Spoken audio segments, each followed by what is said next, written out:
Hello नमस्ते। आज चाहिँ हामी धेरै दिनपछि पार्क जाँदैछौँ।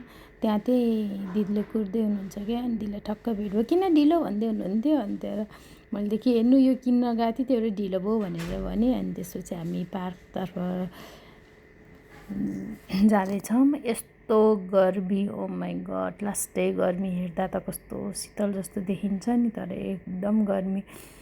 अनि त्यो पनि गर्मीमा पनि रमाइलो लिँदै हामी दुईजना भित्र छिर्यौँ। अनि देख्न सक्नुहुन्छ, हेर्दा त कस्तो दामी देखिन्छ नि, हेर्नु न, वाउ है। दामी त दामी छ, तर गर्मीले के।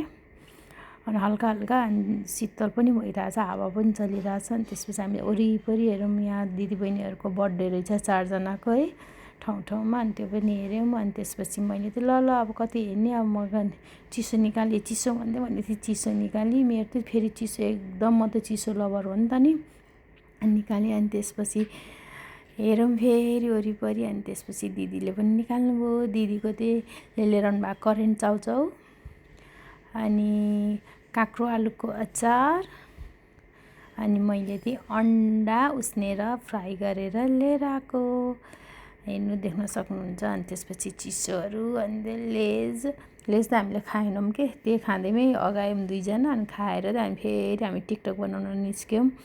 अनि वरिपरि घुमेको। अनि तर यसो दिदीले ब्याग ल मेरो भिडियो बनाइदियो भने मैले पनि आफ्नो चिसो त देखाएँ कि। अनि हेर्नु सक्नुहुन्छ कस्तो दामी छ क्या है, शीतल जस्तो देखिन्छ, तर गर्मी त गर्मी नै छ।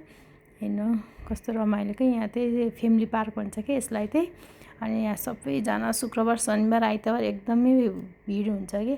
अनि यसो हेरेको त ल कुखुराको भालेदेखि। अनि त्यसपछि मैले भिडियो बनाएँ, हेर्नु न क्या दामी के, लोकल कुखुरा के।